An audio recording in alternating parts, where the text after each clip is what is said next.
আকাশবাণী খবর পড়ছি শুভ্রা চক্রবর্তী। প্রথমে বিশেষ খবর। পশ্চিমবঙ্গে বিধানসভা নির্বাচনে প্রথম দফা এবং তামিলনাড়ুতে এক দফার বিধানসভা নির্বাচনে আগামীকাল ভোট গ্রহণ। পশ্চিমবঙ্গে দ্বিতীয় দফার 7টি জেলার 142টি আসনে আগামী 29 এপ্রিল ভোট নেওয়া হবে। প্রচারাভিযান তুঙ্গে। এনফোর্সমেন্ট নির্দেশালয় ইডি কলকাতায় আইপ্যাকের অফিসে তদন্ত চালানোর সময় পশ্চিমবঙ্গের মুখ্যমন্ত্রী মমতা ব্যানার্জি যেভাবে বাধা দিয়েছেন তা গণতন্ত্রের জন্য অশনি সংকেত বলে শীর্ষ আদালত মন্তব্য করেছে। পশ্চিমবঙ্গ ও তামিলনাড়ুতে 2026-এর বিধানসভা নির্বাচন ও উপনির্বাচনের আগে মোট 1000 কোটি টাকা উদ্ধার হয়েছে বলে নির্বাচন কমিশন জানিয়েছে। জম্মু কাশ্মীরের পেহেলগাঁওয়ের বৈশারান ভ্যালিতে সন্ত্রাসবাদী হামলার আজ প্রথম বর্ষপূর্তিতে নিহতদের প্রতি শ্রদ্ধা জানিয়েছেন রাষ্ট্রপতি দ্রৌপদী মুর্মু, উপরাষ্ট্রপতি সিপি রাধাকৃষ্ণন এবং প্রধানমন্ত্রী নরেন্দ্র মোদী। ভারত প্রশান্ত মহাসাগরীয় অঞ্চলে সমসাময়িক চ্যালেঞ্জ মোকাবিলায় এবং নিরাপত্তা বৃদ্ধির ক্ষেত্রে ভারত ও ব্রিটেন সহযোগিতা আরও বাড়ানোর বিষয়ে সহমত হয়েছে। মেয়েদের ক্রিকেটে 5 ম্যাচের সিরিজের তৃতীয় টি20 আন্তর্জাতিক ম্যাচে আজ জোহানেসবার্গের ওয়ান্ডারার স্টেডিয়ামে ভারত দক্ষিণ আফ্রিকার মুখোমুখি হবে। আসি বিস্তারিত খবরে। পশ্চিমবঙ্গে বিধানসভা নির্বাচনে প্রথম দফা এবং তামিলনাড়ুতে এক দফা নির্বাচনে আগামীকাল ভোট গ্রহণ। পশ্চিমবঙ্গে 16টি জেলার 152টি আসনে 1478 জন প্রার্থীর রাজনৈতিক ভাগ্য নির্ধারণ করবেন 3,60,77,000-এর বেশি ভোটার। তবে অ্যাপিলেট ট্রাইব্যুনালে আবেদনকারীদের নামে ছাড়পত্র মেলার পর ভোটার তালিকায় পরিবর্তন হতে পারে। গতকাল গভীর রাত পর্যন্ত অ্যাপিলেট ট্রাইব্যুনালের কাজকর্ম চলেছে। এ পর্যন্ত পাওয়া খবরে তালিকায় যুক্ত হয়েছে 139 জনের নাম, বাদ গেছে 8 জনের নাম। এদিকে আজ সকাল থেকে ভোটকর্মীরা নির্বাচনী কেন্দ্রের উদ্দেশ্যে রওনা হন। উত্তরবঙ্গের পাহাড়ি এলাকায় থাকা যেসব কেন্দ্রে মোবাইল নেটওয়ার্ক পাওয়া যায় না সেখানে স্যাটেলাইট ফোনের ব্যবস্থা করেছে নির্বাচন কমিশন। মুর্শিদাবাদে ভোট দেওয়ার জন্য ভিন রাজ্য থেকে ট্রেনে করে ফিরছেন পরিযায়ী শ্রমিকরা। প্রথম দফার ভোটকে ঘিরে শুধুমাত্র এলাকাতেই নয়, ভোট গ্রহণ কেন্দ্রগুলিতেও নিরাপত্তা ব্যবস্থা জোরদার করেছে নির্বাচন কমিশন। প্রথম দফার ভোটে আগামীকাল 24-এরও বেশি কেন্দ্রীয় বাহিনী মোতায়েন করা হবে। রাজ্যের মুখ্য নির্বাচনী আধিকারিক মনোজ কুমার আগরওয়াল জানিয়েছেন, ভোটকর্মী এবং কেন্দ্রীয় বাহিনীর জওয়ানরা বুথে পৌঁছে যাওয়ার সঙ্গে সঙ্গে প্রতিটি ব্যক্তি নির্দিষ্ট পরিচয়পত্র দেখিয়ে সেখানে প্রবেশ করতে পারবেন। তামিলনাড়ুতে 234টি আসনে 5,73,00,000-এর বেশি ভোটার তাদের গণতান্ত্রিক অধিকার আগামীকাল প্রয়োগ করবেন। এজন্য প্রস্তুতি প্রায় শেষের দিকে। সকাল 7টায় শুরু হবে ভোট গ্রহণ। ভোটের হার বাড়াতে নির্বাচন কমিশনের পক্ষ থেকে সচেতনতামূলক বার্তা দেওয়া হচ্ছে। এদিকে মহারাষ্ট্রে বারামতি এবং রাহুরি এবং গুজরাটের উমরেদ বিধানসভা আসনের উপনির্বাচনেও আগামীকাল ভোট নেওয়া হবে। এজন্য প্রচারাভিযান গত সন্ধ্যায় শেষ হয়েছে। পশ্চিমবঙ্গে দ্বিতীয় দফায় 7টি জেলার 142টি আসনে আগামী 29 এপ্রিল ভোট নেওয়া হবে। সেজন্য তৎপরতা তুঙ্গে। জোর কদমে চলছে এই দফার প্রচারাভিযান। বরিষ্ঠ বিজেপি নেতা কেন্দ্রীয় স্বরাষ্ট্রমন্ত্রী অমিত শাহ আজ উত্তর 24 পরগনার দমদম, হাবড়া এবং হুগলির সপ্তগ্রামে জনসভা করেন। সপ্তগ্রামের সভামঞ্চ থেকে তিনি বলেন, মুখ্যমন্ত্রী মমতা ব্যানার্জি 10,000 কোটি টাকার দুর্নীতি করেছেন। অনুপ্রবেশকারীদের ভোটেই তিনি ক্ষমতায় এসেছেন। তাদের আশ্রয় দিতেই বিএসএফকে সীমান্তে বেড়া দেওয়ার জন্য জমি দেওয়া হয়নি।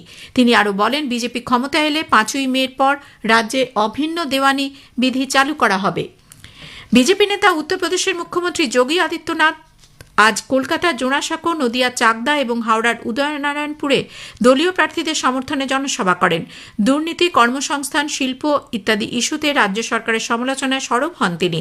পূর্ব বর্ধমানের কালনা, উত্তর 24 পরগনার বনগাঁয় সভা করেন বিজেপি নেতা অসমের মুখ্যমন্ত্রী হেমন্ত বিশ্ব শর্মা। অন্যদিকে তৃণমূল কংগ্রেস নেত্রী মুখ্যমন্ত্রী মমতা ব্যানার্জি আজ উত্তর 24 পরগনার আমডাঙ্গা এবং হুগলির হরিপালে জনসভা করেন। হরিপালের সভায় অনুপ্রবেশ নিয়ে পাল্টা বিজেপির সমালোচনা করেন তিনি। মুখ্যমন্ত্রী বলেন, বাংলায় ভোটের জন্য সাজোয়া গাড়ি আনা হয়েছে, অথচ পেহেলগাঁওয়ে জঙ্গি হামলার সময় এই ব্যবস্থাপনা ছিল না। পরে হাওড়ার রামরাজাতলার শঙ্করমঠ থেকে বেলেপোলে স্বামী বিবেকানন্দের মূর্তি পর্যন্ত পদযাত্রা করেন তিনি। সিপিআইএম, কংগ্রেস এবং আইএসএফ এবং অন্য রাজনৈতিক দলের পক্ষ থেকেও জোরদার প্রচার চালানো হচ্ছে। প্রধানমন্ত্রী নরেন্দ্র মোদী আগামীকাল নদিয়ার কৃষ্ণনগরে দলীয় প্রার্থীর সমর্থনে জনসভা করবেন। এদিকে লোকসভায় বিরোধী দলনেতা কংগ্রেসের রাহুল গান্ধীকে প্রশাসন শ্রীরামপুর ও মেটিয়াবুরুজে জনসভা করার অনুমতি দেয়নি বলে প্রদেশ কংগ্রেস সভাপতি শুভঙ্কর সরকার অভিযোগ করেছেন। এ রাজ্যে শ্রী গান্ধীর সভাগুলিতে জনতার উপস্থিতি দেখে প্রশাসন ভয় পেয়েছে বলে গতকাল মন্তব্য করেন তিনি। পশ্চিমবঙ্গ এবং তামিলনাড়ুতে 2026-এর বিধানসভা নির্বাচন ও উপনির্বাচনের আগে মোট 1,000 কোটি টাকা উদ্ধার হয়েছে বলে নির্বাচন কমিশন জানিয়েছে। নির্বাচন কমিশনের নগদ অর্থ বাজেয়াপ্ত করার পদ্ধতি এবছর ফেব্রুয়ারি মাসে শুরু হওয়ার পর থেকে পশ্চিমবঙ্গে নগদ অর্থ, মদ, মাদক, মূল্যবান ধাতু এবং উপঢৌকন সহ 472 কোটি টাকারও বেশি বাজেয়াপ্ত হয়। অন্যদিকে তামিলনাড়ুতে এই বাজেয়াপ্তের পরিমাণ 599 কোটি টাকারও বেশি। কমিশন জানিয়েছে, কঠোরভাবে আদর্শ আচরণবিধি বলবৎ করার লক্ষ্যে 5,000-এরও বেশি ফ্লাইং স্কোয়াড এবং 5,300-রও বেশি স্ট্যাটিক সার্ভিলিয়েন্স টিম এই দুটি রাজ্যে কাজ করেছে। এনফোর্সমেন্ট নির্দেশালয় ইডি কলকাতার আইপ্যাকের অফিসে তদন্ত চালানোর সময় পশ্চিমবঙ্গের মুখ্যমন্ত্রী মমতা ব্যানার্জি যেভাবে বাধা দিয়েছেন সে ব্যাপারে শীর্ষ আদালত আজ কঠোর মনোভাব দেখিয়েছে। সুপ্রিম কোর্ট সতর্ক করে দিয়ে বলেছে, কোনো রাজ্যের মুখ্যমন্ত্রী যদি তদন্ত চলাকালীন এভাবে হস্তক্ষেপ করেন তা গণতন্ত্রের জন্য অশনি সংকেত। বিচারপতি প্রশান্ত কুমার মিশ্র এবং বিচারপতি এন.ভি. আঞ্জারিয়ার বেঞ্চ আজ বলেন, এই ঘটনা শুধুমাত্র কেন্দ্র এবং রাজ্যের মধ্যেকার সাধারণ বিতর্কের বিষয় নয়, এক্ষেত্রে একজন সাংবিধানিক পদের অধিকারীর কার্যকলাপ জড়িত রয়েছে। অর্থ তছরূপ মামলায় ভোট কুশলী সংস্থা আইপ্যাকে জড়িত থাকার বিষয়ে তদন্তের সময় পশ্চিমবঙ্গের মুখ্যমন্ত্রী মমতা ব্যানার্জি এবং সরকারি আধিকারিকদের বাধা দানের বিরুদ্ধে ইডি শীর্ষ আদালতের দ্বারস্থ হয়। শীর্ষ আদালতের বেঞ্চ আজ 1973-এর ঐতিহাসিক কেশবানন্দ ভারতীর রায় সংক্রান্ত বিষয় উল্লেখ করে জানান, সেখানে সংবিধানের মূল কাঠামো সম্পর্কে বলা রয়েছে। বিষয়টি বৃহত্তর বেঞ্চে পাঠানোর আর্জি খারিজ করে আদালত জানায়, সংবিধানের 32 নম্বর ধারা অনুযায়ী মামলাটি চলবে। এটি একটি বিশেষ পরিস্থিতি হিসেবে বিবেচনা করে আদালত এ ব্যাপারে প্রকৃত সত্য জানা প্রয়োজন বলেও মন্তব্য করেছে। এই মামলার কোনো রায় আজ ঘোষণা করা হয়নি। আগামীকালও মামলাটির শুনানি হবে।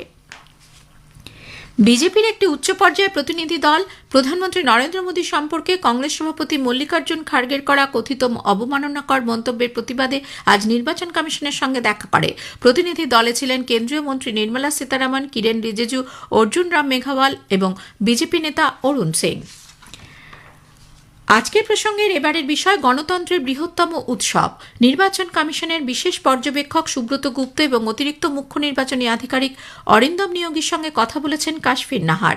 আকাশবাণীর সংবাদ বিভাগ প্রযোজিত অনুষ্ঠানটি শুনবেন আজ রাত 9:30টায় গীতাঞ্জলি, ডিটিএইচ বাংলা এবং আকাশবাণী সংবাদ কলকাতা সোশ্যাল মিডিয়া প্ল্যাটফর্মে। এ খবর প্রচারিত হচ্ছে আকাশবাণী থেকে। জম্মু কাশ্মীরের পেহেলগাঁওয়ের বৈশারণ ভ্যালিতে সন্ত্রাসবাদী হামলার আজ প্রথম বর্ষপূর্তি।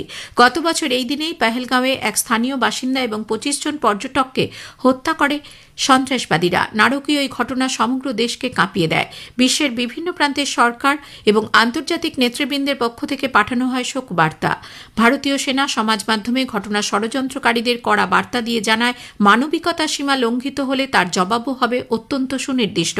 পেহেলগাঁও জঙ্গি হামলার প্রথম বার্ষিকীতে আজ নিহতদের প্রতি শ্রদ্ধা জানিয়েছেন রাষ্ট্রপতি দ্রৌপদী মুর্মু, উপরাষ্ট্রপতি সিপি রাধাকৃষ্ণন এবং প্রধানমন্ত্রী নরেন্দ্র মোদী।